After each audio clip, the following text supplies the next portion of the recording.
Boa noite para todos e todas, para as famílias da Escola Montessoriana Maria Flor. É com muita alegria, com muita satisfação, que a gente retoma o compromisso de estudos e reflexões que vão dialogar com o método e a filosofia montessoriana.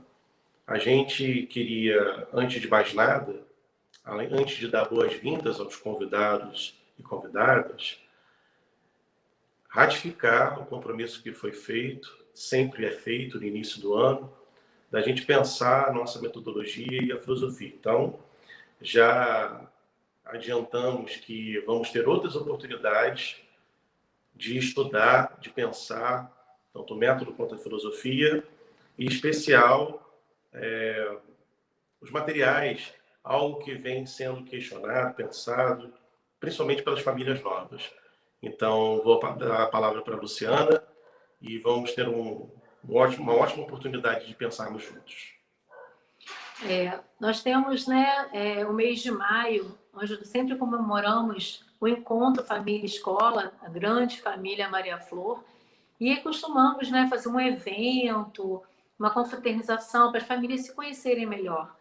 Só que, como o Daniel colocou, com o contexto da pandemia, nós resolvemos fazer esse encontro virtual para conhecermos um pouco mais das famílias que estão aqui presentes conosco na Maria Flor esse ano. E temos convidados especiais para essa noite. Para começar nosso encontro de hoje, eu quero convidar a mãe de José e Maria, Beatriz Souza, engenheira naval de formação pela FRJ. Depois da maternidade, ela decidiu mudar de carreira e se dedicar à área de atuação da educação ambiental, principalmente, especificamente, na formação de educadores ecológicos. Eu vou então convidar a Beatriz para dar início à nossa noite.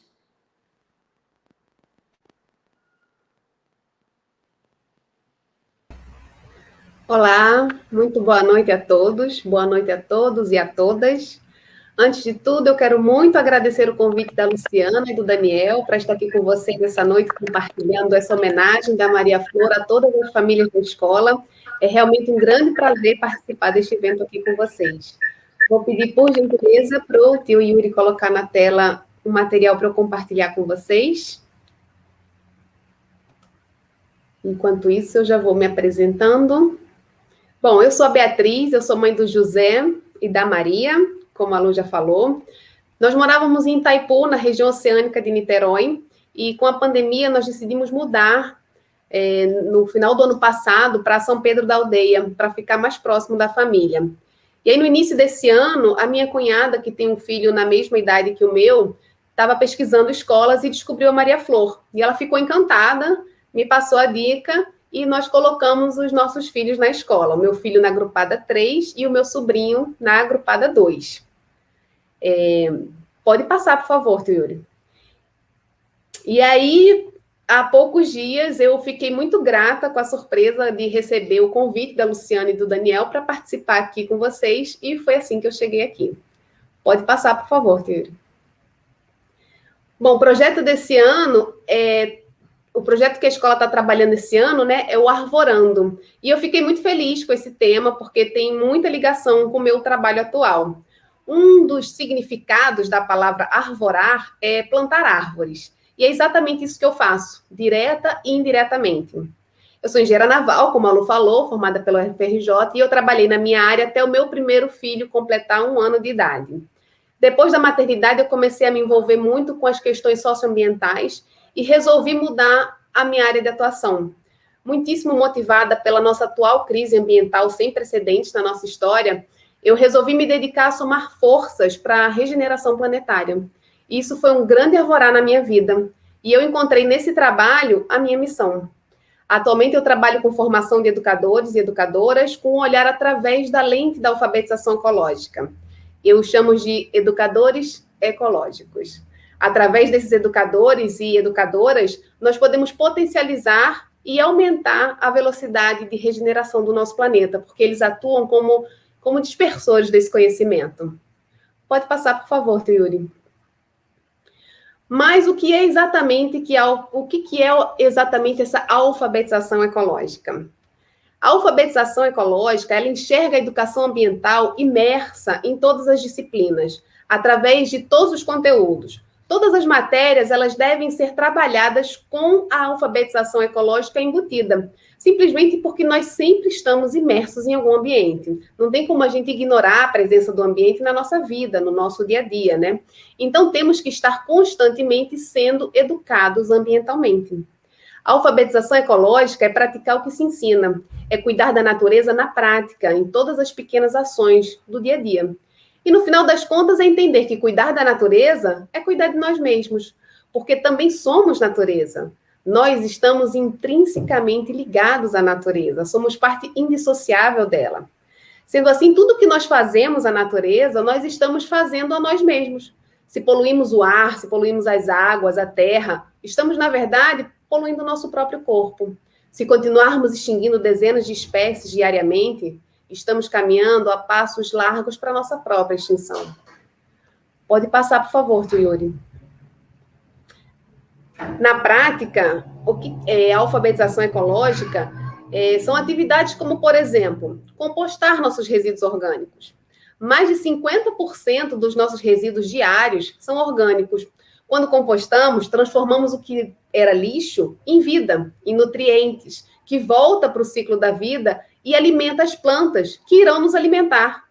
Quando não compostamos, esse resíduo é encaminhado para aterros sanitários ou lixões, e nesse caso, eles não têm as condições ideais para compostar. Nos aterros, esse material ele apodrece, e nesse processo de decomposição aeróbio, são liberados gases de efeito estufa, como, por exemplo, o metano, o que agrava muito a nossa crise climática, além de contaminar nossos corpos d'água com chorume tóxico que infiltra no nosso solo.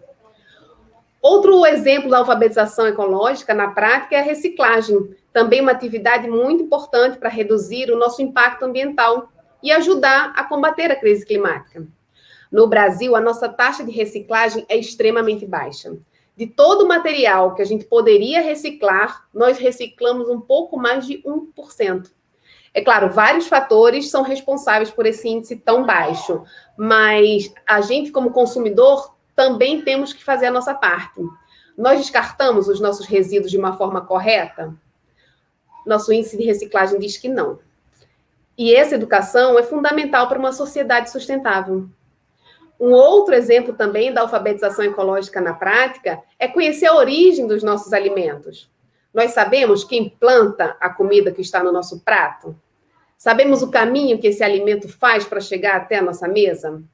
Quando compramos uma comida, nós estamos financiando o agronegócio que polui cada vez mais a nossa própria comida, a nossa água, o nosso corpo, e que ainda acumula capital em uma cadeia de exploração? Ou estamos financiando uma família da nossa sociedade, da nossa cidade, às vezes até do nosso bairro mesmo, um pequeno agricultor com a sua produção agroecológica, que se preocupa em cuidar do planeta e também do nosso organismo? É muito importante saber isso. Faz toda a diferença esse conhecimento. Frequentar as feiras locais, por exemplo, conhecer os produtores da região, visitar as produções que abastecem a nossa mesa. Isso tudo é alfabetização ecológica. Um quarto exemplo que eu trago é o consumir de forma consciente, que está muito ligado ao exemplo anterior da alimentação, mas nesse caso de consumir, eu trago de uma forma mais ampla, consumir qualquer coisa, não só os alimentos, como, por exemplo, as roupas que nós usamos. Sabemos onde essa roupa foi produzida? Quem produziu? Sobre quais condições ela foi produzida? Se não sabemos, se a gente não consegue responder essas perguntas, a gente tem grandes chances de estar financiando um trabalho escravo, ou até mesmo uma mão de obra infantil. A moda é o segundo mercado do mundo que mais escraviza pessoas, sem falar na poluição. A indústria da moda representa de 8% a 10% das emissões de gases de efeito estufa no mundo. Está entre os 5 mercados mais poluentes e representa 20% da poluição das águas industriais devido ao tingimento dos tecidos. Saber a origem do que estamos consumindo e fazer escolhas sustentáveis, isso é alfabetização ecológica. E, por último, o exemplo de regenerar o que já foi destruído. Nós já estamos num ritmo muito acelerado de destruição, num ritmo bem avançado, onde ser sustentável já não é suficiente. Precisamos ser mais do que sustentável. Precisamos regenerar o que já foi destruído. E isso é alfabetização ecológica. Esses são só alguns exemplos de práticas que são abordadas dentro da alfabetização ecológica. Todas as nossas escolhas, elas têm um impacto ambiental, desde a folha de papel sulfite usada nas atividades da escola, até a escolha dos alimentos que colocamos no nosso prato todos os dias. Conhecer a fundo esses impactos e as consequências para poder fazer escolhas conscientes, isso é alfabetização ecológica. Então, de uma forma bem resumida, esse é o meu trabalho, essa é a minha missão. Eu me dedico a regenerar o planeta, a trabalhar em prol da regeneração planetária, através da formação de educadores ecológicos, orientando o olhar dos educadores e das educadoras para perceber o mundo através da alfabetização ecológica, inserindo essas e muitas outras práticas dentro da rotina da escola. Pelo que eu já conheci da Escola Maria Flor, eu percebo que é um trabalho muito alinhado com os valores da escola. E eu teria um grande prazer em poder somar forças com a equipe Maria Flor, levando essa visão de educação ecológica para dentro da prática da escola. E eu sei que isso é um grande desafio, mas com o trabalho em equipe e a ajuda de todos, eu tenho certeza que nós conseguiremos. Então, isso é o que eu tinha para falar hoje para vocês, compartilhar com vocês. Tio Yuri, muito obrigada pelo compartilhamento de tela, muito obrigada pela atenção de todos e de todas vocês. Estou à disposição para qualquer dúvida.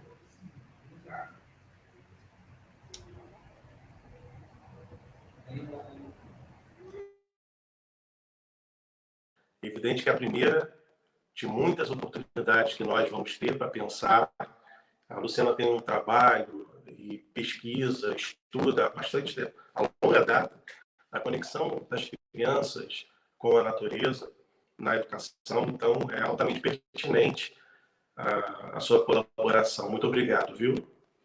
Lembrando também que a escola, depois da nova construção, a gente está se preocupando muito com a questão de uma escola sustentável, né? Reaproveitamento de água da chuva, a energia solar, toda a questão de aproveitamento e resseleção do lixo. Então, realmente é uma missão também nossa, né? Conto com a sua parceria, sim, Beatriz, nessa formação dos nossos educadores, que todos nós da escola somos educadores, e que a gente possa cada vez mais ir melhorando e sendo exemplo, né, para nossas crianças, para nossos estudantes, de uma postura de mundo, né, com a educação cósmica, como a Montessori sempre passou dentro da filosofia dela. Não é isso? Sim. Então tá, vamos convidar o nosso próximo integrante do nosso encontro. Agora nós estamos convidando o pai do Francisco, o João Henrique de Oliveira Cristóvão. Com muita honra que eu convido o João, historiador que pesquisa sobre os mundos do trabalho, memória, filografia e turismo. Ele é membro do Laboratório de Estudo dos Mundos dos Trabalhos. Ele pesquisa há mais de 30 anos a história do sal, né? A história do impacto na sociedade, né? Na região e em Cabo Frio. Ele é professor de História da Rede Pública de Cabo Frio e do Rio de Janeiro também, autor da dissertação Do Sal ao Sol, a construção social da imagem do turismo em Cabo Frio, e também fez a tese Trabalhadores do Sal, Organização Sindical e Lutas Sociais nas Salinas Cabo-Frienses. Então, tem muita história para nos contar, é um trabalho lindíssimo, uma pesquisa de muita dedicação, e damos os parabéns aí pelo nosso doutor e a história, né, protegida e resgatada da nossa cidade.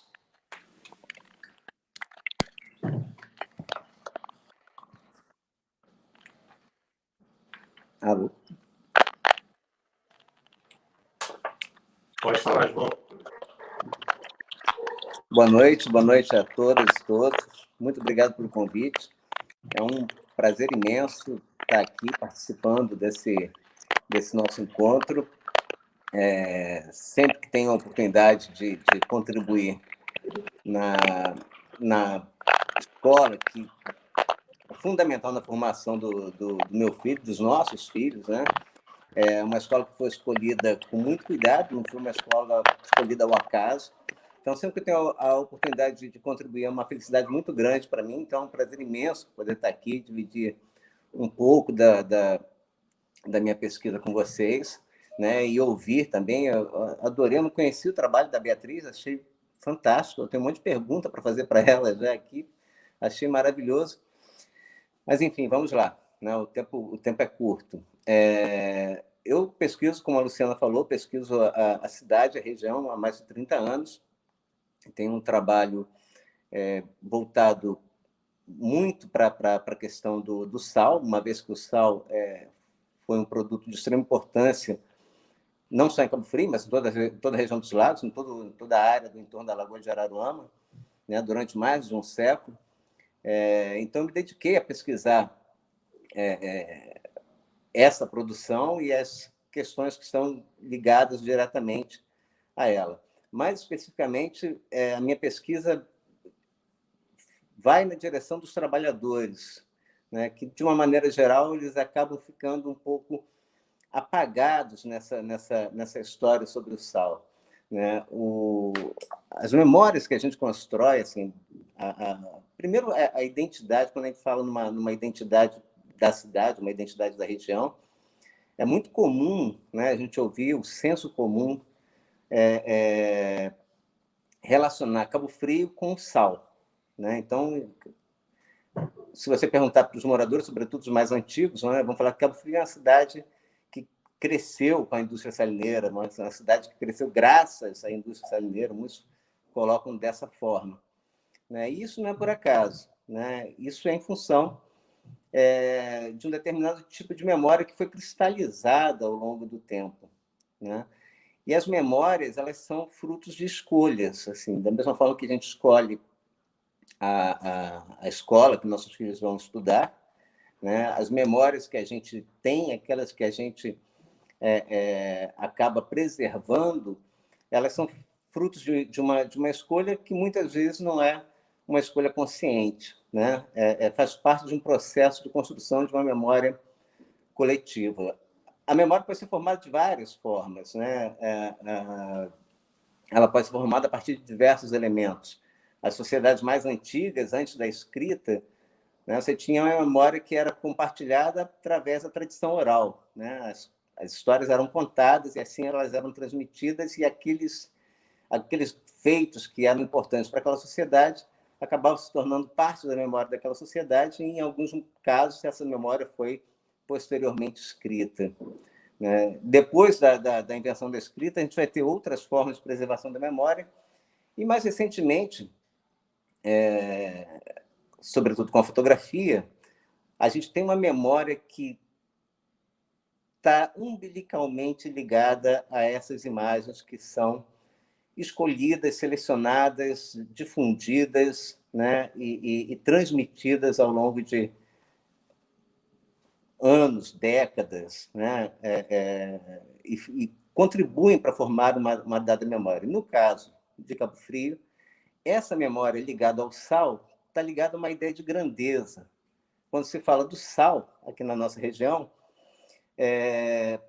pensamos quase que imediatamente na beleza das salinas, né? Assim, e isso acaba gerando uma certa reação nostálgica. Bom era no tempo das salinas, que saudades que eu tenho das salinas, né? Como era bonito Cabo Frio na época das salinas, como as salinas foram importantes para a cidade de Cabo Frio.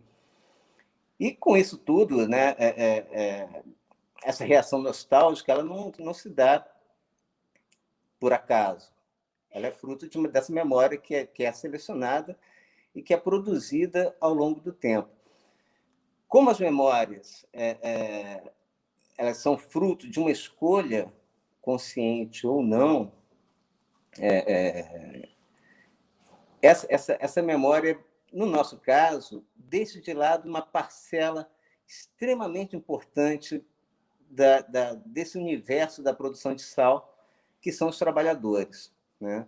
As minhas pesquisas, elas vão na direção desses personagens, né? Quem eram esses homens e mulheres responsáveis pela produção da riqueza na cidade de Cabo Frio, responsáveis pela produção da beleza que se cristalizou em imagens que foram transmitidas de uma forma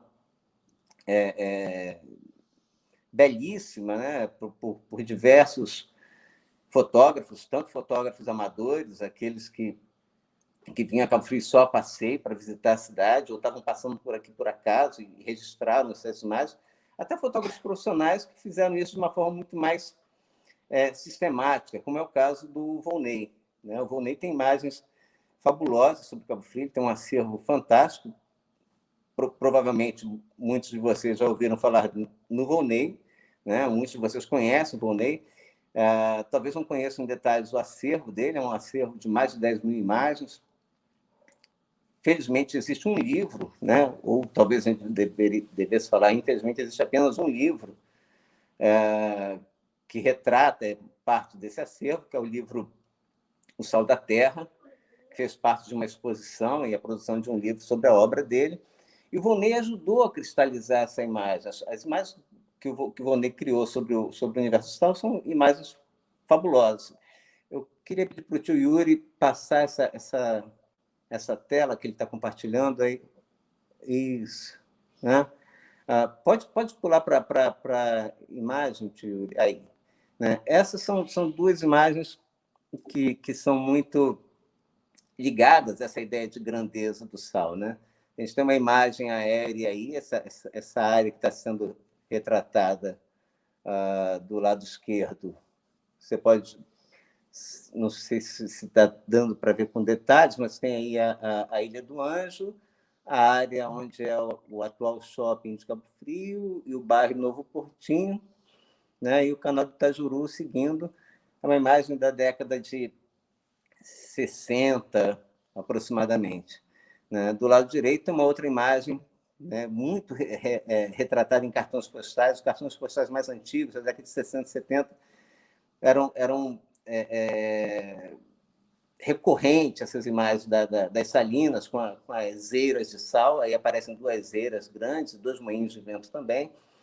E isso ajudou a construir essa relação com a cidade como sendo uma cidade que cresceu graças ao sal, mas omitiu de uma forma muito prejudicial os personagens responsáveis por isso, que são os trabalhadores.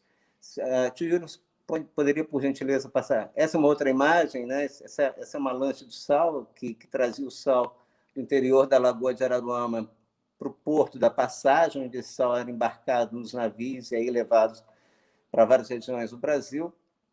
Né? Ao fundo dessa imagem tem lá a ponte Feliciano Sodré, e é uma outra imagem também que ajuda a criar essa ideia da beleza, da grandeza da indústria salineira. E a próxima imagem, tio Yuri, por favor.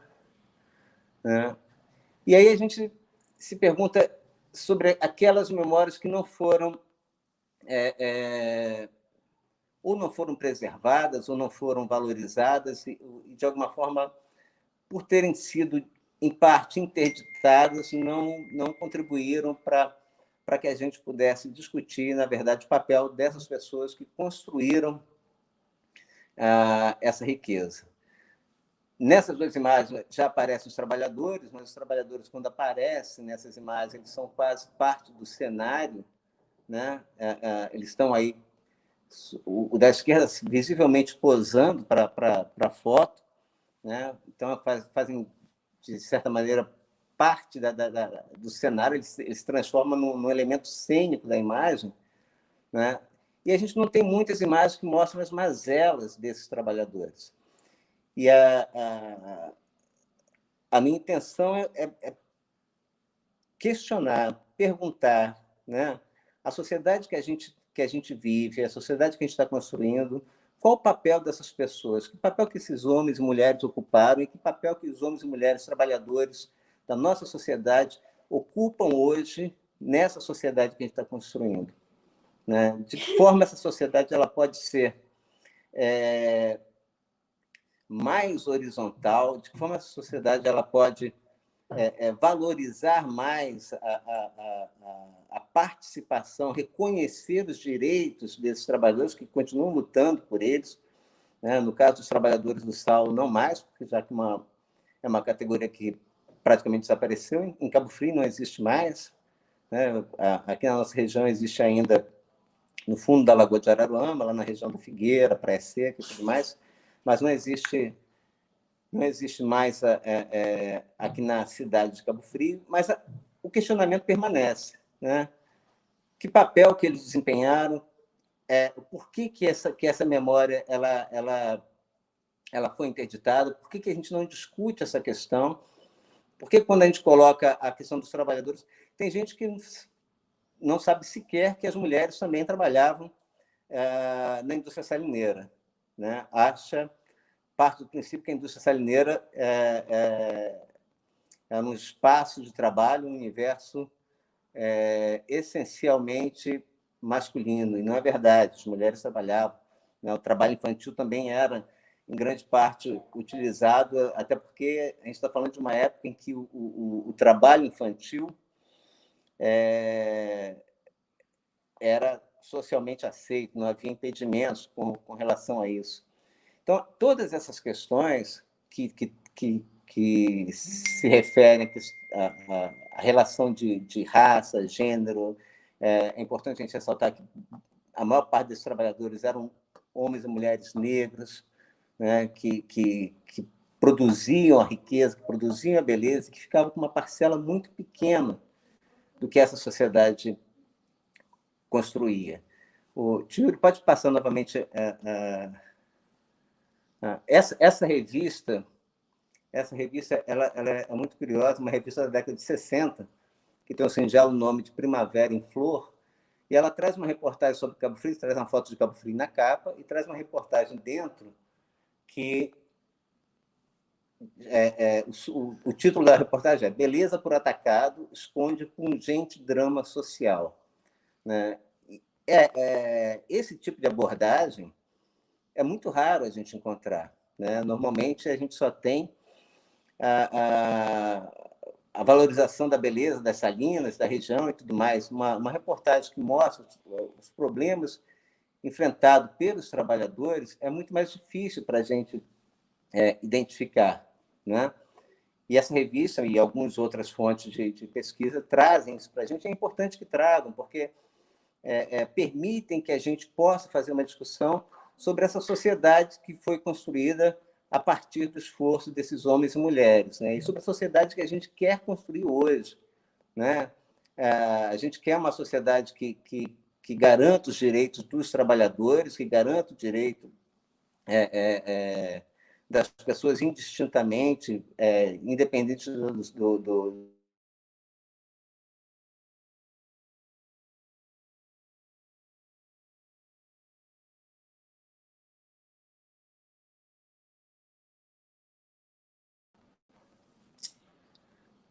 Desculpe, voltou aqui? Yuri? Ok, obrigado. Então, a ideia, por exemplo, o trabalho do historiador não é falar de um passado que ocorreu e que não interessa mais. Não, o papel do historiador é fazer as perguntas que a gente quer saber da nossa sociedade hoje, né? E utilizar todo esse arcabouço, toda essa história, para que a gente possa compreender melhor e traçar caminhos que a gente ache mais adequados, mais de acordo com uma sociedade que a gente almeja. Eu queria, só para terminar, tem um poema do Ofir Pinheiro, que é esse poema que ele botou na tela. Eu vou ler, não é muito longo, né?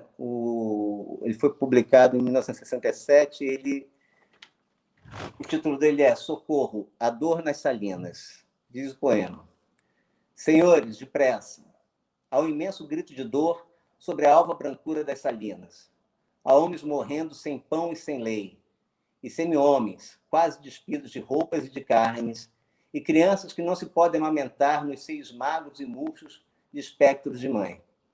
Venham ver, enquanto ainda vivem, os homens que arrastam a negra miséria por sobre a opulência do sal dos caminhos. Venham ver, senhores, os meninos que nunca aprenderam a vestir e que crescem expondo em sua cândida nudez a nossa própria vergonha. Venham ver, senhores, a injustiça solta nas trilhas do sal, nua e crua, sem mistérios nem ministérios. Venham ver a esquálida e tenra menina que mal desabrocha, servindo de passo aos donos das gentes e das leis, e trocando o casebre de pau a pique e a esteira de tábua pelo colchão de molas da moradia da colina, para depois ir parir um filho sem pai num canto de restinga. Venham todos, venham ver o salário do sal, e venham ver o triste contraste que há entre o barraco de barro à margem da lagoa e a moderna mansão do salineiro, que se destaca como monumento à miséria no alto da colina. E venham ver o imenso ódio que se esconde sob a máscara de humildade do homem machucado, sofrido das salinas à beira-mar. Venham ver uma paz social que fermenta como vinho amargo, decomposto na podridão da miséria, da exploração e da injustiça. Eu lhes mostrarei, senhores, onde a lei trabalhista é a vontade única e onipotente do senhor quase feudal, e o amparo previdencial é a migalha tirada pelo dono ao trabalhador moribundo, que lhe vendeu suas forças uma vida inteira e miserável. Venham ver o menino mal crescido puxar o sal do quadro da salina insalubre por um prato de feijão e farinha. Venham ver, senhores, acudam, depressa, eles são o sal da terra. Então, é sobre esses trabalhadores, sobre esses homens e mulheres, que a minha pesquisa tenta jogar um pouco de luz para que a gente possa fazer uma opção por outros elementos que sejam capazes de construir outras memórias e sejam capazes de ajudar a construir uma outra sociedade menos injusta do que essa que a gente vive. Obrigado, Daniel. Obrigado, Luciana. Obrigado a todos.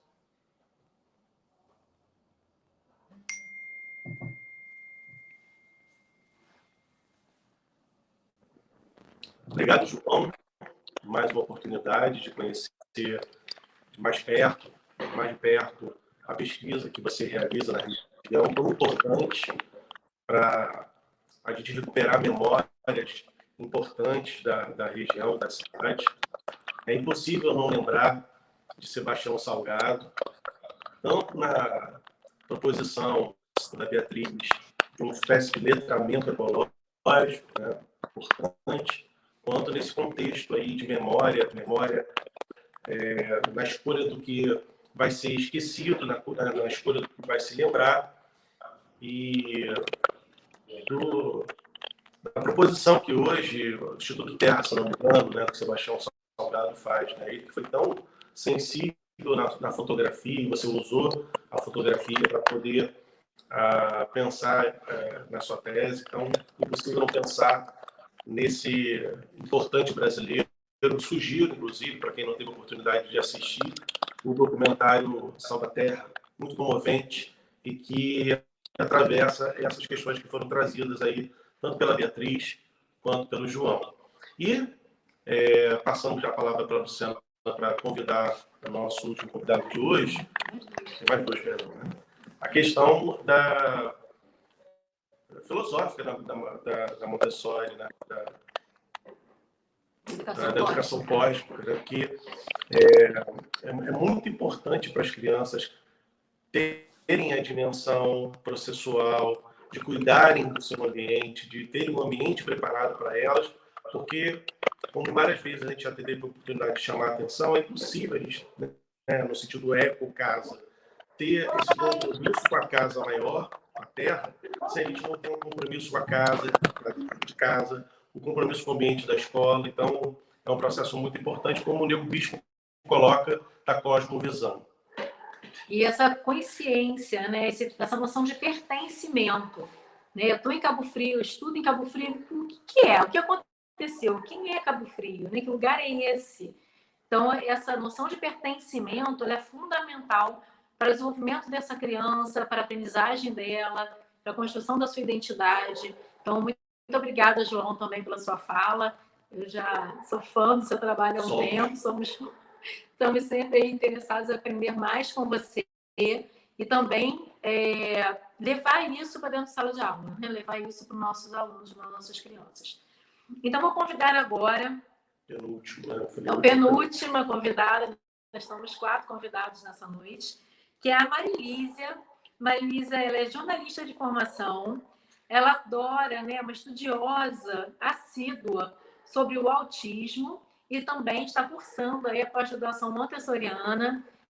Veio buscar a nossa escola para matricular a sua filha, está conosco já há um tempo. Então, eu convido a Marilisa, mãe da Alice, para contar um pouquinho do seu arvorar. Boa noite, pessoal. É uma satisfação gigantesca para mim estar aqui hoje, porque o que eu tenho para dizer para vocês, eu acho que é fundamental, tudo tem uma ligação, né, com o que já foi dito agora, que é o pertencimento de uma pequena coisa com o todo, né? E o que acontece comigo é o seguinte, eu sou mãe da Alice, a Alice tem 10 anos, e a nossa realidade aqui em casa é um pouquinho diferente da realidade de... Cada família tem a sua realidade, é óbvio, mas aqui dentro da nossa casa a gente tem uma criança autista, e a neurodiversidade é uma questão muito singular, né? Principalmente dentro da escola. Então, assim, a Alice é uma aluna da Maria Flor há 2 anos, ela quase que entrou junto com a pandemia na escola. A gente se mudou para Cabo Frio por questões de trabalho do meu marido, e quando eu descobri que aqui tinha uma escola Montessori, eu larguei tudo que eu tinha. Eu morava em Rio das Ostras na época, eu sou campineira, mas eu morava em Rio das Ostras, eu moro no estado do Rio há quase 20 anos, e eu não pensei 2 vezes em mudar de cidade para facilitar a vida da minha filha. Porque estudando um pouquinho Montessori, que eu sabia muito pouca coisa quando eu vim para cá, eu percebi que era disso que a minha menina precisava, sabe? De uma educação humana, que percebe o indivíduo como indivíduo e não como um laudo, como um a mais na sociedade, independente de diagnóstico ou não. Isso eu falo não só para quem tem um diagnóstico, mas para qualquer pessoa. Toda criança, eu já comentei isso com a Luciana, devia ter a oportunidade de ser educada na filosofia Montessori. Pelo respeito, pelo cósmico que ela traz, por tudo. E de tão apaixonada que eu fiquei em uma breve pesquisa que eu fiz antes de vir para cá com a metodologia, eu quis adentrar para conhecer de fato, de verdade, saber como é que funciona e caminhar junto com a escola para a evolução da minha filha e para trazer também conhecimento para outras famílias que têm essa mesma vivência que a gente. Então, tudo que eu estou aprendendo na minha pós-graduação de formação de professores Montessori, eu tenho colocado em prática aqui em casa, alinhando com o que a escola manda para a gente. E eu estou vendo, assim, um sucesso na evolução da minha menina, que é uma coisa que eu me orgulho muito e que é muito, muito legal de divulgar para que outras famílias também consigam enxergar que qualquer pessoa é capaz de aprender. Qualquer pessoa. E Montessori falava isso. E o mais interessante disso tudo é assim, eu me apaixonei primeiramente pela Montessori porque uma médica psiquiatra que trabalhou inicialmente com crianças com deficiência. Pouquíssimas pessoas sabem disso, né? E como é que pode a gente ter uma metodologia tão singular, tão incrível, tão tátil, tão sensorial, tão que ajuda, e isso não ser colocado em prática para as crianças como a minha filha, né? E assim, eu comecei a aprender, eu montei um canto Montessori aqui em casa, é óbvio que não se compara a uma escola, mas é o que eu posso fazer aqui dentro, né? Eu estudo diariamente o que eu posso fazer para a Alice, e isso eu coloco no meu Instagram como forma de ajudar outras famílias que me seguem, que têm essa realidade, e também de divulgar a metodologia, de divulgar para pessoas, não só para as atípicas, mas para as crianças típicas também, o tanto que essa metodologia funciona, o tanto que ela é palpável e foge do sentado, copiar, do mestre e do obedecer, né? É uma coisa diferente é uma ordem diferente, e até eu vou pedir para o tio Yuri colocar umas imagens que eu passei para ele da minha menina, o boom de evolução que ela teve, é óbvio, vocês não conhecem a Alice, mas a minha filha tem 10 anos, ela começou a falar algumas palavrinhas por agora, e a fala dela está começando a virar funcional, essa é a Alice, fazendo aí A ligação no numeral 2 de lixa com a quantidade e com as barras vermelhas e azuis, que eu sou eternamente grata a Luciana por ter feito esse material para a gente, porque tem sido incrível. Ela está adorando trabalhar com isso e ela está captando o que é quantidade, o que é número, tudo mais, por conta do material sensorial, por conta do concreto, que para os autistas é extremamente importante ter o concreto, ter a sensibilidade, né, a percepção daquilo. E assim, não é porque a criança não fala que ela não entende, não é porque a criança não conseguiu expressar o conhecimento dela que ela não conhece. E de uns tempos, umas 2 semanas para cá, eu tenho visto, assim, o desabrochar da Alice de uma forma tão surpreendente que não tem como não ser emocionante. Há pouco tempo, a minha filha não conseguia identificar as letras do alfabeto. De uns 2 meses para cá, qualquer coisa que ela veja, ela me pergunta qual é a letra que começa do jeito dela, que eu consigo entender. Eu tenho que falar qual é a letra que aquilo começa, e ela sai pesquisando pela casa palavras com aquilo. Isso é fantástico para quem tem uma criança neurodiversa dentro de casa. Assim, eu nem tenho palavras para expressar a gratidão que eu tenho por ter conhecido essa metodologia, por ter encontrado perto da gente uma escola que abraçasse essa ideia, né, que é, de fato, Montessori, e o tanto que isso tem feito de evolução mesmo para minha filha e para tantas outras famílias que têm me seguido e feito, assim, o pouco que eu tenho, porque são materiais e coisas, assim, concretas, fáceis de colocar em prática quando você estuda e vai ver como que funciona, sabe? E, assim, ter perto da gente o como fazer e uma equipe que te ajude a enxergar isso e que abrace a pessoa, como uma criança, como alguém que está ali com sentimentos e tudo mais, como eu, como você, independente do diagnóstico que ela tenha, isso é fantástico. E aí, o que eu deixo aqui para vocês? Que o autismo não é uma doença, é uma condição do neurodesenvolvimento e que não taxa a pessoa como incapaz. Eu vejo isso pela metodologia Montessori, o tanto que a minha filha evoluiu, o tanto que ela é capaz. Eu acredito nela e eu sei que ela é capaz.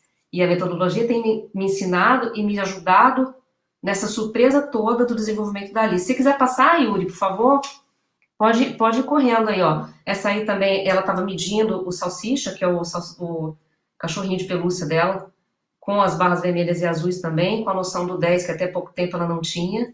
Feliz da vida, com os 10 anos, que ela fez 10 anos agora, recentemente, no dia 11 de maio. Então, eu trabalhei a semana toda passada com ela, em cima do aniversário dela, né? E ela muito feliz em ver o tamanho que é o 10, né? E sentir o 10 no numerinho de lixa, a contar ali os carretéisinhos, né? E uma coisa vai juntando a outra, e isso que é o fantástico da Montessori também, porque tudo é ligado, né? É a educação cósmica mesmo, e cósmica não é só... O cósmico da Montessori é a ligação da história com a geografia, com tudo, mas o cósmico, para mim, ultrapassa até isso que ela diz, sabe?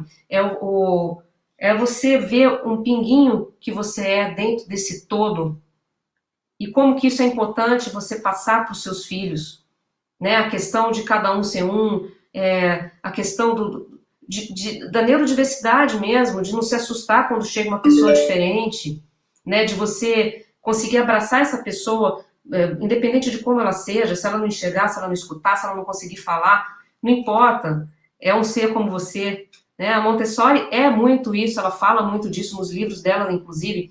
Então, assim, para mim, é uma coisa de beleza mesmo, ver o desenvolvimento da minha filha e saber que isso pode ser jogado para tantas outras famílias, inclusive as que não têm a neurodiversidade por perto. É a inclusão de verdade. Aqui a Alice está vendo o ciclo da vida da galinha, e a gente tem vários ciclos da vida aqui, inclusive do ser humano, e ela ficou encantada em ver, na semana do aniversário dela, por exemplo, como é o ciclo da vida, como foi o ciclo da vida dela, né? Que a minha filha, ela nasceu prematura de 31 semanas, ela nasceu com 1,2 kg. Foi uma guerreirinha desde o início e continua sendo para perpetuar aí o que ela tem dentro dela para desabrochar, né? Que está vindo de uma forma tão bonita, tão lindamente com a ajuda dessa filosofia, né? Que é a Montessori. É um respeito, sabe, gente? Então, assim, o que eu pesquiso, eu não canso de pesquisar sobre autismo, inclusive eu gosto muito de pesquisar sobre autismo vindo das pessoas que estão dentro do espectro. Porque você ouvir médico falar, você ouvir terapeuta e tudo mais, não é a pessoa que sente o que ela está passando, né, para expor aquilo para a gente. Então, estudando muito sobre o autismo, estudando muito sobre Montessori e juntando todas as coisas lá no início da vida dos estudos da Maria Montessori, como que tudo se encaixa, como que tudo é favorável para qualquer pessoa conseguir chegar num patamar de igualdade, vamos dizer assim. Eu não quero que minha filha deixe de ser autista, porque quem nasce autista é autista pro resto da vida. Isso é uma condição neurológica, né? Não muda, não é doença, não vai ser curado. Mas eu quero que ela tenha o respeito por ser quem ela é. E a metodologia tem me ajudado e tem ajudado infinitamente a Alice a conseguir ser uma pessoa compreensível, sabe? Que aceita da forma como ela é, sem precisar de mudança. Então, assim, ó, o autismo, para quem não sabe, ele é baseado em 3 fatores, né? Que é o comprometimento da interação social da pessoa, a comunicação, né? Que sofre ali um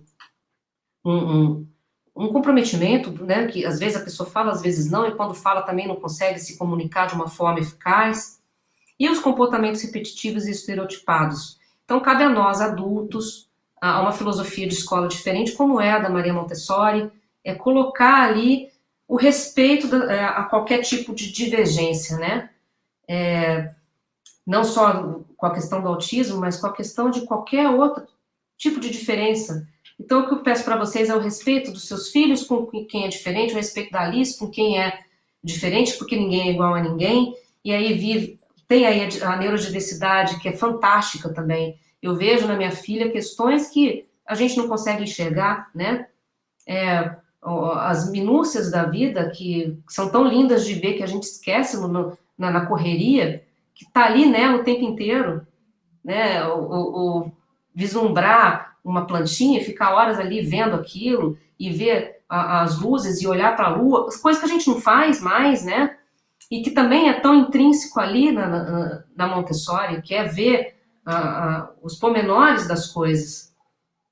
E juntando tudo isso, não tem como não se maravilhar, não tem como não se encantar com a metodologia, ajudando pessoas neurodiversas a conseguir chegar num patamar, e eu tenho certeza absoluta que ela vai conseguir chegar muito mais longe do que ela tem chegado, que aqui, olha só, ela está sendo alfabetizada, né? Eu não tenho dúvidas de que ela está sendo alfabetizada com 10 anos de idade, aí com a ajuda dos materiais Montessori, né? Que são o quê? O tátil, o visual, é tudo que uma escola tradicional deixa muito longe da vida da gente, né? Então é isso, eu queria deixar para vocês aqui registrado a importância da gente educar os nossos filhos para as diferenças, né, para incluir qualquer tipo de neurodiversidade como uma coisa comum à vida da gente, porque ninguém é igual a ninguém, né? A questão de raça, de tudo, não é só de neurodesenvolvimento, não, para que o mundo seja um pouquinho menos doloroso, um pouquinho menos pesado, porque ele não é leve, né? A gente que tem dentro de casa uma pessoa diferente sabe do grande... de como é difícil a gente ver os olhares, né, sentir o preconceito, ainda mais quando é voltado para uma criança que às vezes não percebe, mas não entende muito bem o porquê daquilo. Então, assim, o respeitar o sentimento do outro e o perceber que toda pessoa é capaz. A Maria Montessori fala isso, toda pessoa é capaz de aprender.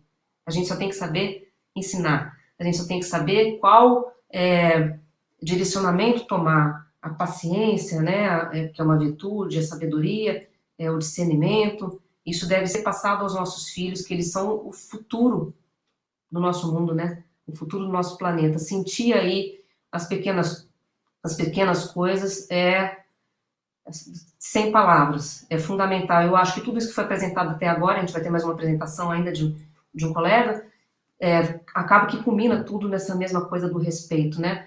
o respeito com o meio ambiente, o respeito com os trabalhadores que não são vistos, o respeito com os neurodivergentes, né? O respeito de maneira geral é uma coisa que a gente tem que colocar dentro de casa para que isso seja passado dentro da escola e disseminado, quanto mais, melhor, porque a gente precisa de respeito.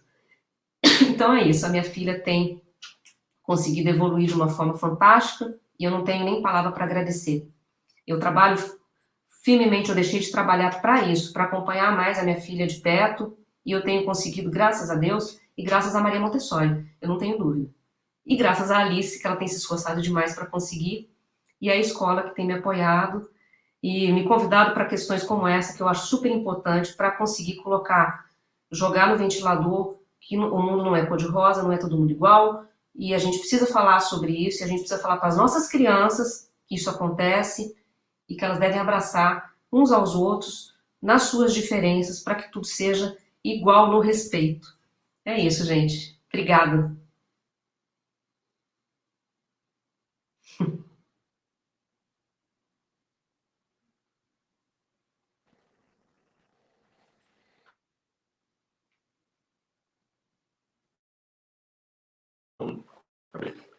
Marilise, é Emocionante. emocionante, comovente, porque é evidente que o trabalho da Maria Flor, desenvolvido pela brilhante professora Tia Tamires, né?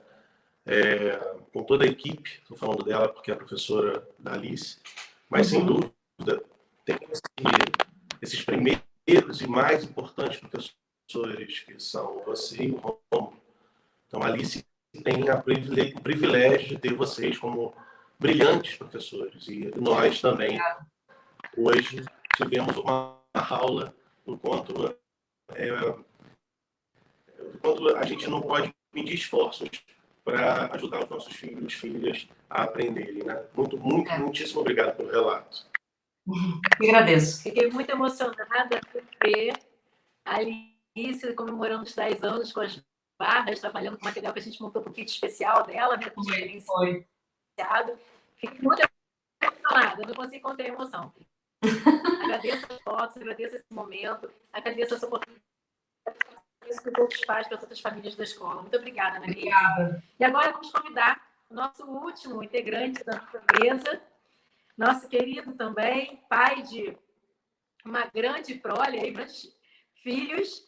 Tem o Manuel, que não estudou com a gente, tem a Catarina e a Cecília, que são nossas alunas, e tem também a Maria, que em breve estará conosco também, que é a caçulinha.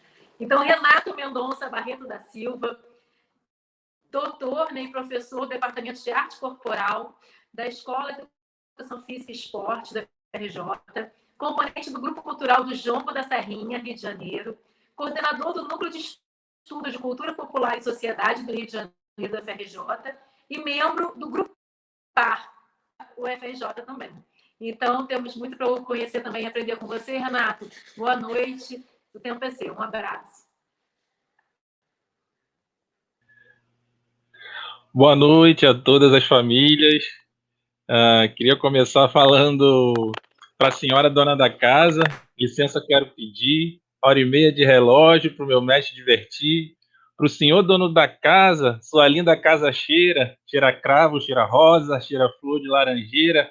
Para a senhora dona da casa, eu não quero seu dinheiro, quero que me dê licença para brincar no seu terreiro. E aí esses pequenos versos que eu coloquei aqui agora, assim, foram inspirados nas falas das pessoas que me antecederam, assim. Eu tô realmente feliz, né, das minhas meninas estarem nessa egrégora que é a Maria Flor, assim. Na cultura popular ou nas culturas populares, a gente consegue perceber essas estruturas mesmo, sabe, de respeitabilidade, de poder pedir licença para entrar na casa do outro. Então, estou pedindo licença aqui para estar junto, né, para entrar na casa de vocês, mesmo que de forma virtual, que nossas falas criam realmente um campo de harmonia entre escola e casa. Então, o que Lisa acabou de pontuar aí, ó, já estou até com intimidade aqui, Lisa acabou de pontuar sobre a casa ser uma parte da escola, eu acho extremamente fundamental, né, e a escola ser uma parte da casa. Então, isso eu acho isso extremamente é poderoso, assim. Bom, como vocês já apresentaram, né, assim, eu realmente eu tenho aqui 3 meninas, né, morando com a gente, comigo e com a Aline.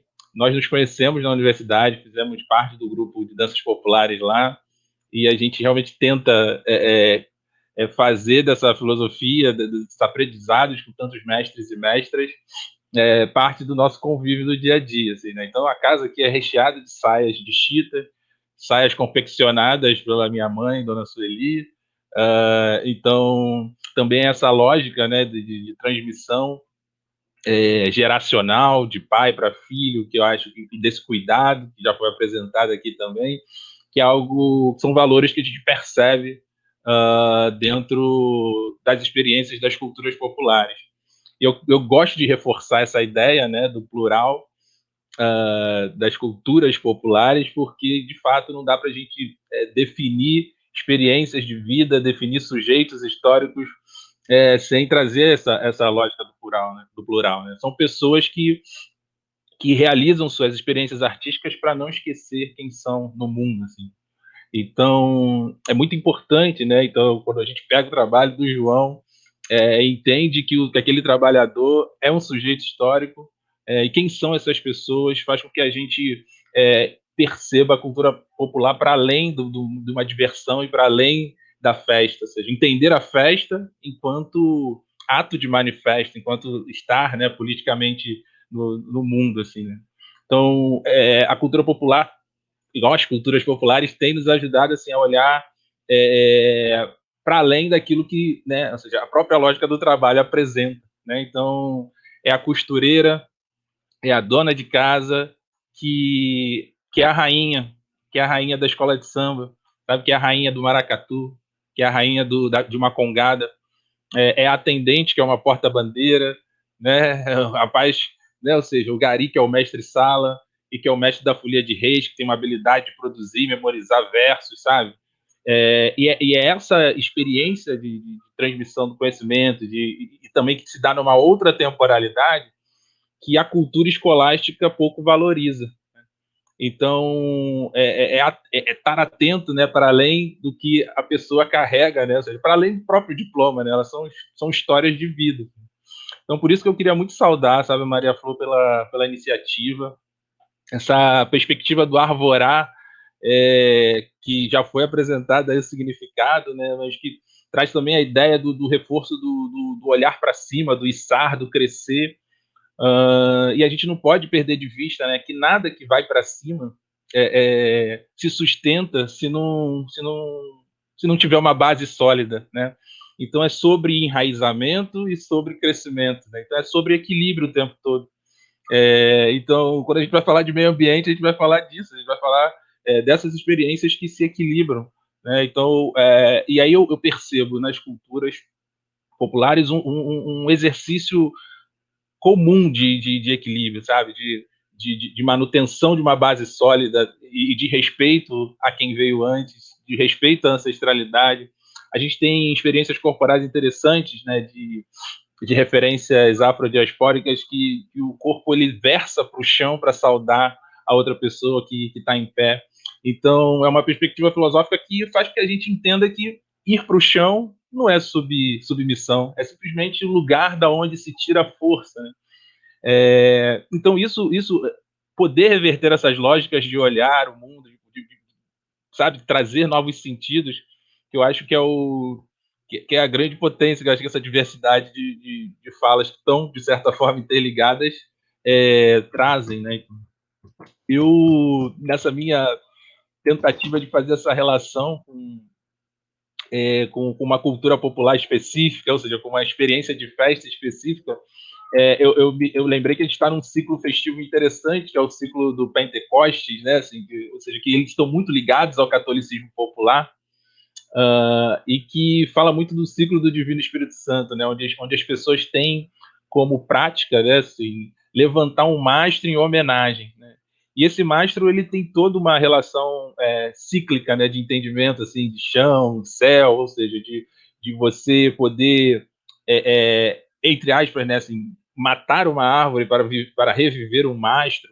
e aí você entende uma lógica de relação com a natureza muito interessante, que não é que ao derrubar uma árvore você planta outra, né? Então tem todo um sentido diferente do que a gente vê sobre lógicas extrativistas, sabe?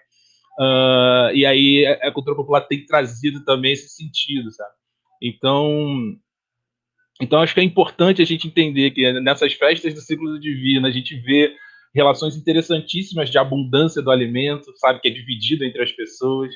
A gente vê conexão, envolvimento com a natureza, relação da origem da vida, que eu realmente assim tento, de uma certa forma, a gente tenta reproduzir isso nas nossas experiências cotidianas, sabe? Então, entender que essas tradições elas têm uma origem ancestral, que dialogam diretamente com uma tentativa de apagamento de memória que já foi falada aqui. Então, de novo, quero partilhar a responsabilidade da escola, da leitura sobre os seus membros da comunidade do entorno, porque as pessoas estão para além daquelas funções que elas exercem, né? Então, e aí a última imagem que me vem aqui é de muita alegria, assim, né? Quando eu lembro do ciclo do divino, é justamente o exercício do levantamento e do derrubamento do mastro, assim, né? Que num primeiro momento, né, o levantar o mastro, ele traz uma lógica, sabe, de fertilidade masculina, né? Ou seja, são os homens que fazem lá a sua experiência de força, mas todo o encantamento e a magia do mastro, depois que ele está em pé, ele só acontece a partir dos cantos e dos toques das mulheres, assim, né? Então, de novo, reforçando assim, uma lógica para além, sabe, de uma visão patriarcal de poder e tal, mas de equilíbrio mesmo, sabe, de sustentabilidade, onde ambas as fertilidades constroem um campo importante, sabe, de reflexão dentro daquela comunidade. Assim. Então, eu, na verdade, fui aqui aconselhado a gente ouvir as falas das outras famílias, das pessoas que querem fazer perguntas, que a gente transformar isso aqui num grande diálogo. E aí eu agradeço muito a oportunidade. Nossa família também está recém-chegada na região dos lagos e a pandemia não permitiu que eu conhecesse, sabe, as inúmeras manifestações populares que existem aqui na região, e eu estou ansioso para poder ir para a rua e poder ter essa relação mais próxima com os ciclos festivos da nossa região. Aqui. Um grande abraço e vamos para a nossa conversa.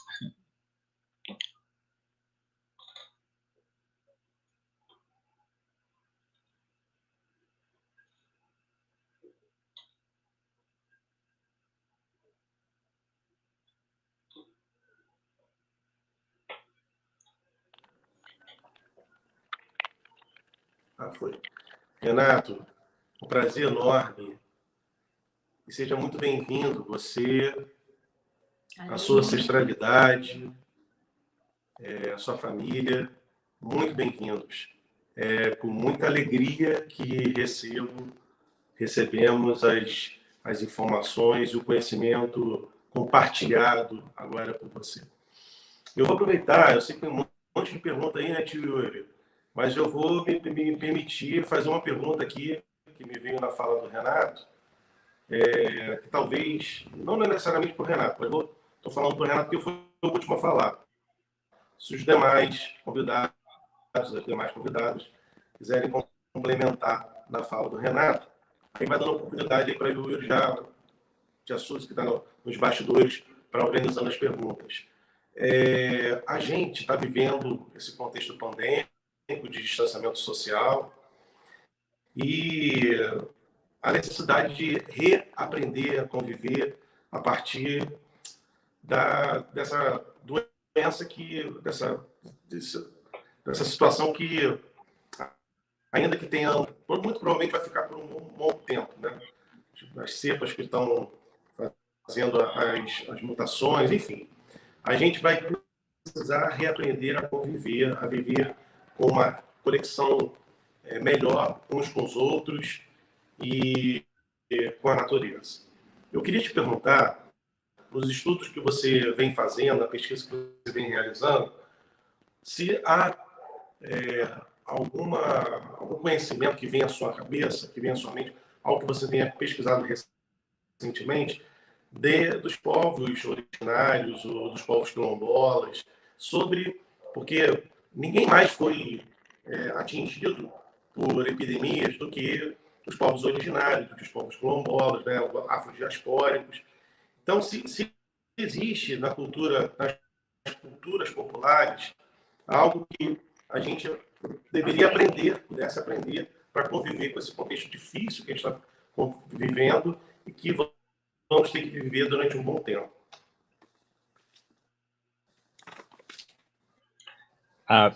Obrigado, obrigado pela questão.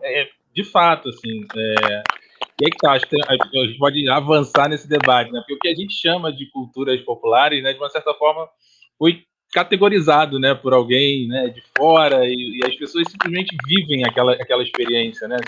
E essas experiências a gente, de fato, percebe que elas foram construídas, né, estão sendo construídas, né, por cosmovisões, é isso, de povos originários, né, de comunidades indígenas diversas,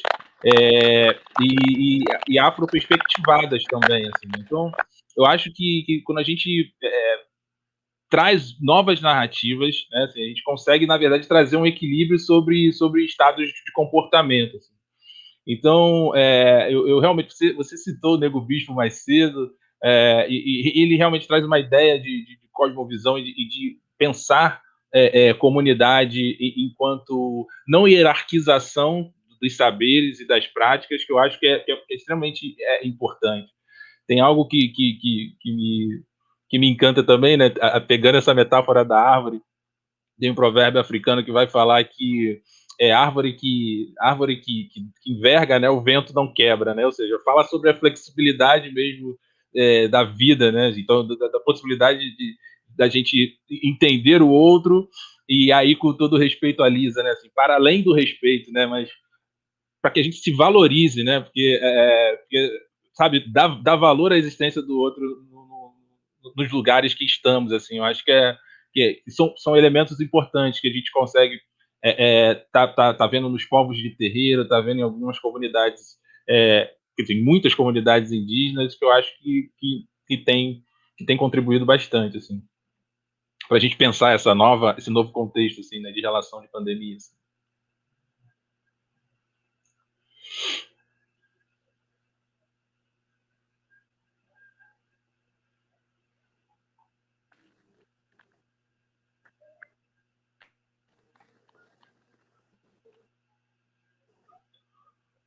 Foi? Já está perguntando na tela, tem que ler. Foi? Educador ecológico. Eu não consigo Me interesso. Sim. Tem uma pergunta na tela, eu acho que é da Sandra Medeiros, perguntando se educador ecológico. Me interesso em saber, em ser também um educador ecológico. Como posso fazer? Desculpa, a gente está difícil a gente ler aqui. A gente está no celular, está tão pequeno. Como posso fazer um curso como algo dentro dessa área? A Sandra, se não me engano, nossa professora, né? Eu gostaria também que a Bia falasse um pouquinho dessa experiência e também convidamos, né, a Bia para poder estar conosco na formação com nossos professores que a gente tem mensal, né? Isso aí. Obrigada pela pergunta, Vamos Sandra. lá, deixa a Bia responder.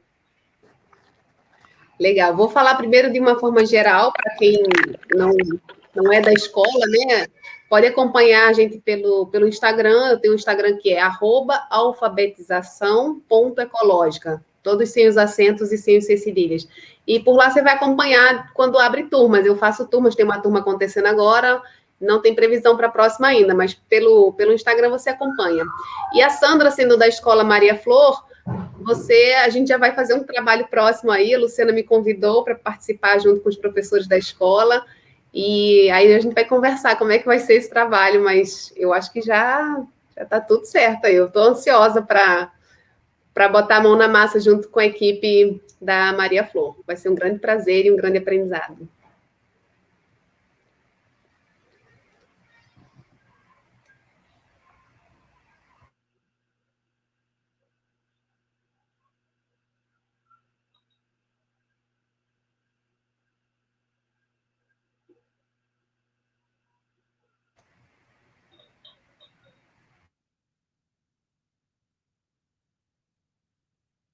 Temos uma pergunta agora para o João, né? Muito interessante a pesquisa do João, a B fez.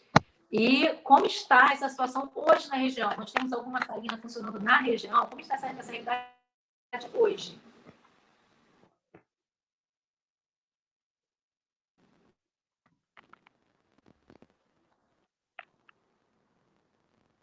De sal aqui em Cabo Frio, ela não existe mais.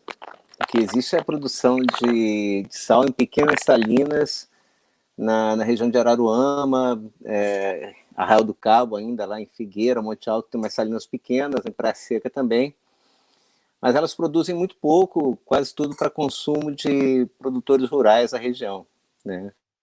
A grande produção de sal, isso já deixou de ocorrer desde a década de 80. Mas eu queria fazer um parênteses aqui rápido, assim, a fala do Renato, acho uma coisa fantástica, fabulosa, assim, o papel que a arte tem na vida da gente não pode ser desprezado de forma nenhuma. E eu fico muito feliz, mais uma vez, o Francisco está no Maria Flor, porque eu sei do quanto que a escola valoriza isso, né? E trazendo para o meu universo de pesquisa, para o universo do sal, tem ocorrido alguns trabalhos recentes aqui na região que são de extrema importância. Um deles é o livro Cabo Frio Revisitado, editado pela Sofia Editora, que tem um texto, inclusive, do Luiz Guilherme, tem um texto meu também, tem um texto do Luiz Guilherme, que é pai aí da escola também. E tem um trabalho belíssimo, belíssimo que aconteceu, que é Um Certo Senhor Gabriel. O Seu Gabriel, da Casa da Flor, eu utilizo uma parte da obra dele, uma parte dos cadernos do Seu Gabriel na minha tese, né? E foi feito um documentário, um curta-metragem, né? Um Certo Senhor Gabriel, pelo grupo, eu não vou lembrar o nome agora, Em La Barca, Jornadas Teatrais. O tio Yuri sabe falar melhor sobre isso, melhor do que eu. Mas fica a dica desse quem quer conhecer um pouco mais o universo do sal, quem quer conhecer um pouco mais a história do Seu Gabriel, que é um personagem fundamental para a gente entender o papel dos trabalhadores na construção dessa cidade. Esse documentário, Um Certo Senhor Gabriel, feito pelo grupo teatral Em La Barca, Jornadas Teatrais, é algo fantástico, né? E eu acho que casa com tudo. Assim, acho que a Alice, mas não só a Alice, por ser autista, mas todas as nossas crianças aprendem melhor com a arte, né? E tanto o trabalho de educação ecológica que a Beatriz trouxe e o Renato, que não é à toa que vocês juntaram essas pessoas para falarem hoje, porque isso está tudo interligado e a arte tem um papel fundamental nisso aí.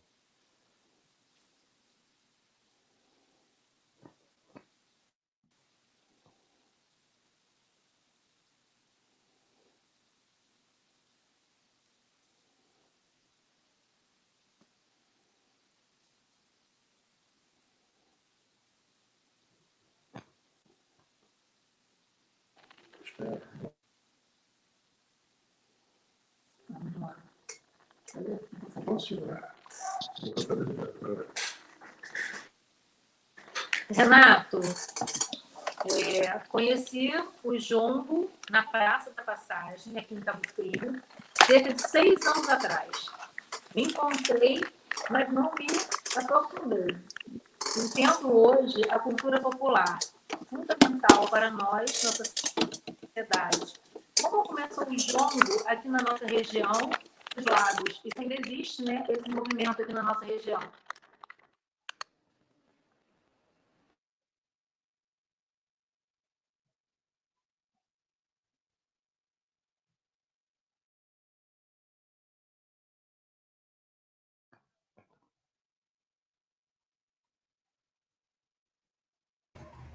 Renato, você está sem áudio. Não estamos te ouvindo.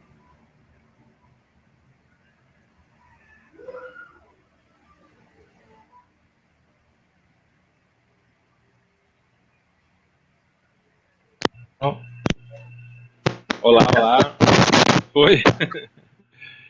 Então, Sandra, obrigado pela questão. Esse jogo realmente é uma manifestação artística que tem essa energia mesmo do encantamento, né? Você vê de várias perspectivas, assim. E eu, realmente, uma das últimas rodas antes da pandemia que eu dancei foi em Cabo Frio, orquestrada por um grupo chamado Griot, né? Márcia e André, elas são as coordenadoras. E aí eu realmente, né, não saberia te dizer a história da chegada do jongo em Cabo Frio ainda, né? Ou seja, mas que eu sei que tem pessoas sim que já têm um movimento forte, contato com jongueiros de outras comunidades do Rio de Janeiro, né? Tanto da Serrinha, do Quilombo São José em Valença, e que também se encantaram como você e hoje fazem isso aqui em Cabo Frio. Mas assim, a historicidade, sabe, a cronologia da chegada, quem foram os principais protagonistas, isso eu não poderia falar agora para você. Quero descobrir, podemos descobrir juntos.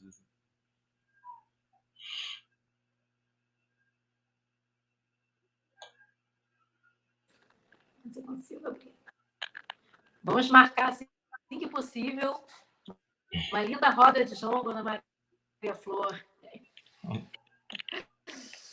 Vamos lá, temos mais uma questão. Na verdade, eu também tenho uma outra depois para a Marilísia, mas vou ler primeiro a de Suzy. Marilísia, você nos trouxe, né, emocionantes relatos, né, sobre a não consigo ler tudo, me ajuda. A neurodiversidade, né, conceito pouco conhecido no senso comum. Se você puder falar um pouco mais sobre essa questão. Então, eu vou emendar, minha pergunta tem um pouco a ver também com a dela. E eu queria saber também, Marilísia, que dentro do seu estudo, né, e da sua vivência atual com a escola montessoriana, e seus estudos com o autismo, qual é a grande diferença dentro da filosofia mesmo, né? Porque você falou dos métodos, dos materiais, mostrou falta dos materiais. Você percebe nas terapias, nas escolas anteriores que você já viveu com a Alice, uma diferença filosófica, uma diferença nessa postura mesmo humana nessas relações?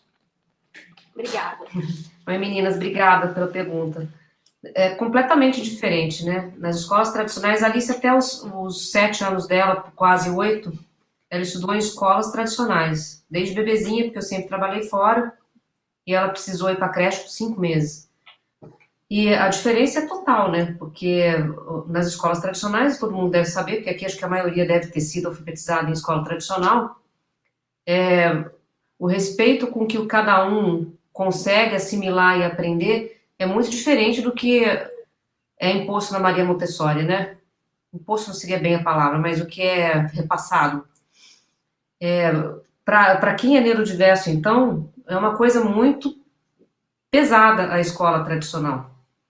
Porque o ficar, no caso da minha filha, por exemplo, eu acho que na maioria das crianças autistas, ficar sentado muito tempo, 4 horas, para ter meia hora de recreio, é uma coisa muito maçante. Então, o que acontecia nos anos anteriores? Ela é retirada da sala a todo momento, né? Porque ao invés de colocar uma inclusão, de fato, a inclusão, na verdade, não acontece, né? As pessoas falam muito em inclusão, mas ela não é uma coisa real. Porque colocar uma criança diferente, com dificuldade de aprendizado, isso, TDAH, dislexia, qualquer coisa, dentro de uma sala, com todo mundo sendo igual, não rola. A Alice, ela era colocada dentro de uma sala com quase 30 crianças, para ela não sair da sala, colocavam ela no fundo, que daí que o negócio não funcionava mesmo, porque que atenção que ela vai conseguir ter, com um monte de criança na frente dela, várias coisas dispersando ali, uma dificuldade de concentração que é real, e uma professora falando, uma barulheira de escola com centenas de crianças do lado de fora, ou seja, é uma coisa que não é viável para um universo tão diferente. E eu acho que esse tipo de educação devia ser, eu vou usar uma palavra pesada, abominada para qualquer tipo de criança, sabe? Porque não é só para quem tem dificuldade de assimilar as coisas, não. É para qualquer tipo de criança mesmo. A gente pensa na gente quando criança. Quantas vezes, pensando em mim, quantas vezes uma aula não era atordoante, né? Quantas vezes ir para a escola não era assustador? Dia de prova, atenção, né? Aquela coisa, será que eu vou conseguir? A comparação com o coleguinha, eu tirei tanto, você tirou tanto. Isso não acontece dentro da filosofia Montessori, né? Que é outra coisa maravilhosa, não só para quem é neurodivergente, não é mesmo? Porque é uma coisa que é uma educação, como a Maria Montessori diz, para paz e não para disputa, né? Então, não importa ali o quanto a pessoa tem de evolução cognitiva ou não, o que importa é o tanto que ela consegue dentro daquilo que é repassado para ela, né? Eu acho que a diferença é essa, sabe, Lu? De novo cair no respeito pelo indivíduo, né? E na capacidade que ele tem de assimilar e na percepção que o professor tem ali de perceber aquilo, né? Que é viável para aquele momento, para aquela criança. Então, para mim, não existe comparativo entre a escola tradicional, depois que eu fui, né, estudar e conhecer e ver na prática ou como ela funciona aqui na minha casa, entre o tradicional e a Montessori. Não tem comparativo. Eu virei garota propaganda da Maria Montessori com todas as minhas forças, não só para quem é neurodiverso, mas para todas as crianças que pudessem aprender dentro dessa linha. É uma coisa assim fantástica. Eu falo para minha família, eu falo para quem está perto, eu falo para as associações de mães, de pessoas, de crianças com deficiência, para quem tiver a oportunidade de conhecer, de estudar, de correr atrás, a diferença é fenomenal. E a gente sabe disso porque a gente foi educado no tradicional, né? Não sei se eu consegui responder a Suzy.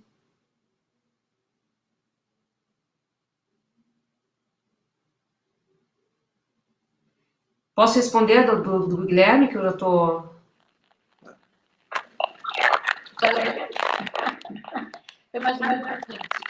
Ele está me perguntando aqui se existe, né, o interesse de outros pais de criança atípica pela filosofia. Existe muito. O que não existe é conhecimento sobre filosofia. Por isso que eu falei que eu virei fã e eu vou divulgar o máximo que eu puder, sabe?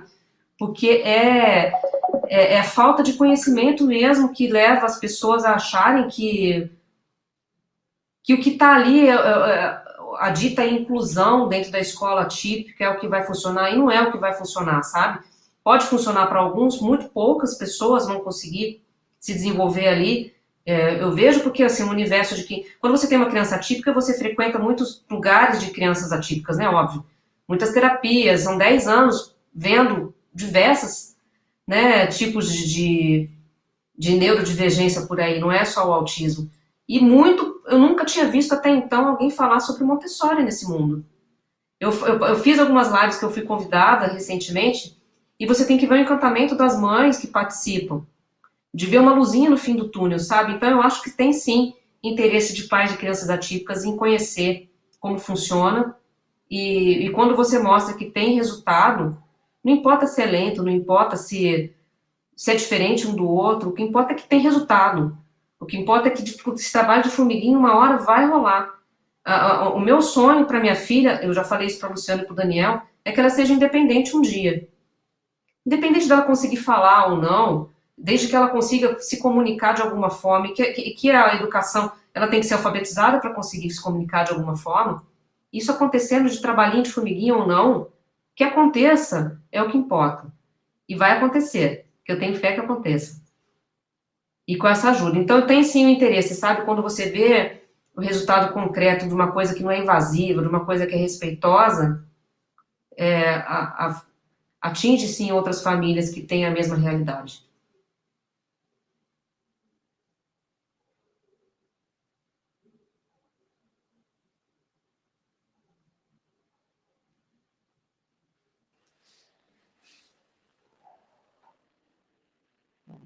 Olha, a gente teria como muito prazer a possibilidade de ficar a noite toda conversando, proseando, pensando e refletindo sobre essas e tantas outras questões que certamente teria. Eu sei que o chat está lotado de perguntas. Tem perguntas pelo Facebook também. Desculpas porque eu não estou conseguindo enxergar. A gente teve que improvisar no celular porque o computador da escola deu algum tipo de incompatibilidade recente. Mas o fato é que eu fico muito feliz, ficamos, né, Luciana, porque a gente sente muita falta da gente fazer essa interação com as famílias. A gente não tem dúvidas que o trabalho que a gente realiza na Maria Flor, nessa escola verdadeiramente montessoriana, só é possível quando a gente tem muito mais do que a interação e a parceria, mas a confiança das famílias na escola e a escola nas famílias. Então, esse papo, esse diálogo, essa troca de conhecimentos, ela é fundamental. A gente vai retomar o nosso grupo de estudos de família montessoriana, porque a escola não pode ir para um lado e a família ir para o outro. A gente precisa costurar esse caminho juntos, né? Então é com muita alegria que a gente recomeça a partir de hoje, né? A gente vai ter que pensar aí nas várias demandas que a gente tem, das várias urgências, mais essa, mas a gente tem que dar conta disso também. E, ao mesmo tempo, convidar outras famílias, né? Tantas famílias interessantes para a gente conhecer e para a gente conversar, né, amor? A gente está realmente emocionado, porque tantas questões da ancestralidade, do folclore, das tradições, quanto à natureza, do meio ambiente, a história da nossa cidade, do sal da terra, a história da Marília com a Alice, com a relação com o diferente, com a luta da família integrada com a escola, porque as conquistas dela é porque ela está em sintonia com a escola. Então, a educação está sendo feita de uma forma global, né? Uma forma integral. Então, realmente, acho que vocês representaram bem o nosso primeiro encontro da Família Escola. Estamos aqui festejando o nosso mês da família. Quero mandar um abraço forte para todas as famílias que estão nos assistindo nesse momento, que realmente gostaríamos de estar com todos presentes aqui nesse lindo campo, no nosso bosque, trocando essas experiências e conversando pessoalmente. Mas, pelo menos no momento que a gente conseguiu adaptar, foi uma delícia. Eu estou realmente muito emocionada de poder ouvir vocês, de poder ver as conquistas que estamos tendo, né, apesar de toda a pandemia. E, mais uma vez, agradeço a presença, a dedicação, o tempo de vocês hoje conosco. E todos que estão nos assistindo, convidados especiais, Sobicana Ruth, nossa querida amiga montessoriana da Bahia, de Piauí, está aí nos assistindo, fora outras pessoas que eu não estou conseguindo ver no momento. Então, um abraço apertado para todos vocês. Saudades, saudosos, como diz, né, Daniel? Que saudade que a gente está desse momento, que saudade que a gente está de trocar, dialogar e aprender, né? Que o espaço de escola é isso, é aprendizagem contínua, aprendizagem para o adulto, para a criança, para o educador. Todos estamos aprendendo o tempo todo. Então, aprendi muito com vocês hoje, tenho certeza que todos nós aprendemos. E que outros encontros venham, que outros momentos a gente possa estar junto. Viviane, também obrigada pela sua presença. Está aí mandando um abraço para todos também. Agora, é um até breve mesmo, porque diante de tantas boas informações, de tantas boas reflexões, evidentemente que a gente vai precisar retomar, né? E como a gente quer arvorar, Beatriz, por favor, a gente quer, já fica um convite aí para a gente trabalhar com os professores, esse letramento ecológico que você desenvolveu tão bem, tão brilhante aí com a gente. Enfim, muito obrigado. Isso, estamos terminando o nosso encontro família Maria Flor e obrigada pelo arvorar conosco e para compartilhar também o arvorar de cada um de vocês. Muito obrigada por essa noite. Um abraço e um beijo. Até a todos.